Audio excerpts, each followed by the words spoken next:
Go ahead, bro. Okay. This is Acts 15 and 16. Yep. After this, I return and I will build again the tabernacle of David. And this is Peter referencing the prophecy of Amos, the 9th chapter. Go ahead. Which is fallen down. Yeah, and that happened after the reign of King David. King David reigned Israel for 40 years. Okay, 40 years of war and civil war. And after that, you had King Solomon, who reigned for another 40 years, for 40 years of peace. But after that, okay, King Solomon, he had a wicked son, Rehoboam. Okay, and amongst Rehoboam, there was a division amongst the tribes, the southern and the northern kingdom. Which is the same thing that you see right now. Yep. You know, you got the brown against black, even though we're not brown or black, right? Yep. We're different shades of of brown, right? But you see that same thing right now with the gangs. Yep. You have like the Latin kings. Yep. You know, you have the Crips and the Bloods. You have the Crips and the Bloods against the Latin Kings. You know, you got 18th Street versus MS-13. So you have still the same things, the same kind of gang things against our people. So that's why this is so important right now, is the tabernacle of David is being risen up, because we're coming together. Those two sticks, Ezekiel 37 and 16, being put back together, as you see, right here with brothers right now. That's what all around the four corners of the earth. That's what Esau tried to do from the very beginning. Yep. Because when we were taken from the western coast of Africa, right, what they do, they split us up. They sent some of us to the southern Americas, Central America, the Bahamas, and North America, man. And the biggest thing to cause a division amongst our own people was to change up the language, change up the religions, yep, and the customs. Hey, there's nothing new under the sun, and they're still doing it to this day. When it was going back to the whole gang scene, Yep. And also going back to the bywords that they call us. They call it the astonishments in the bywords. I want to get that Psalms 44 and 14. And that's the spirit, because for the nation of Israel, so-called Negroes, Latinos, Native Americans, in a worldly sense, you have something known as the Norteños against the Sureños. Okay, and that's an example of the southern and northern kingdom. Okay, northern kingdom being the so-called Hispanics, with the main tribe, which is Ephraim, Aparayam. Okay, and then you have Yahweh being the leaders of the southern kingdom, so-called blacks.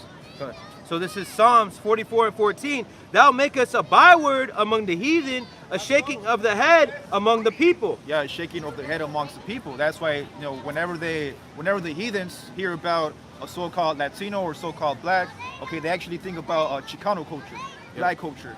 Okay, which that's confusion, man. And what do they think about? The hip hop culture. All kind. Okay, pants hanging off your ass, killing your brother. Okay, sleeping with another man's wife, boasting about your riches, having money to your head. Okay, boasting about the riches. When you look at the dollar, what does it have on it? Novus Ordo Secorium. Speaking of money, hey, somebody. Hey, that's the spirit.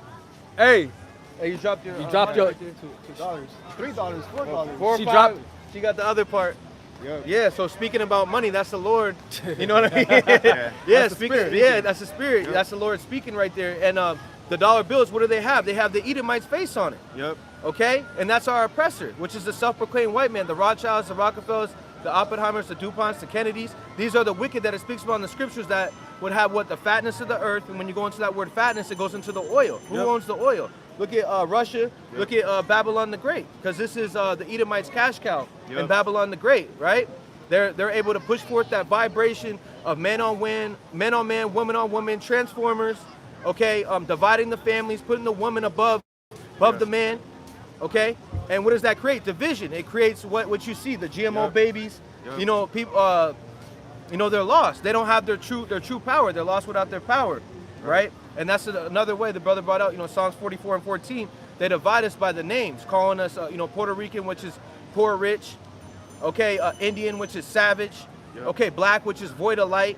And the list goes on. If you can go into the other ones, I'm pretty sure they have, other things that actually lead to, being an astonishment. And also, they call us alien.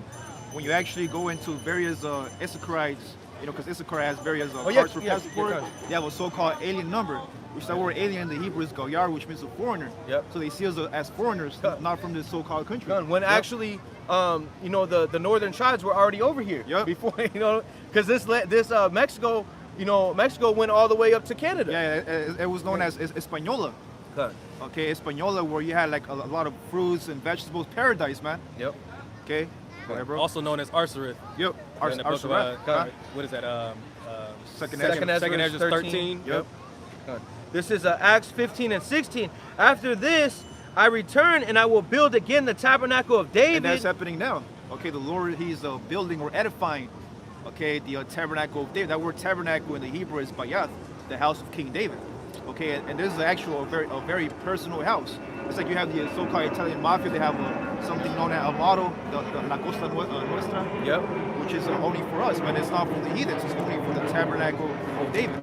Because even amongst Israel, there's an elect amongst Israel. Romans 11 and 7. Yep. It says, this is election season. So 2/3 of our people are not going to be able to get this thing. No. So you might tell your cousin, your brother, they might be Hebrew Israelites according to their father, but they're not going to listen to nothing you have to say because, again, they've been blinded from the Heavenly Father.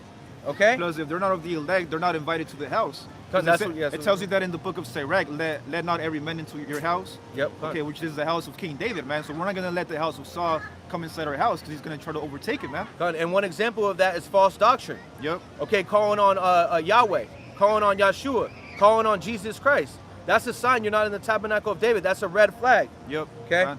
It says Acts 15 and 16. After this I return, and I will build again the tabernacle of David, which is fallen down, and I will build again the ruins thereof, and I will set it up. And that's happening. The Lord, he's setting up the tabernacle of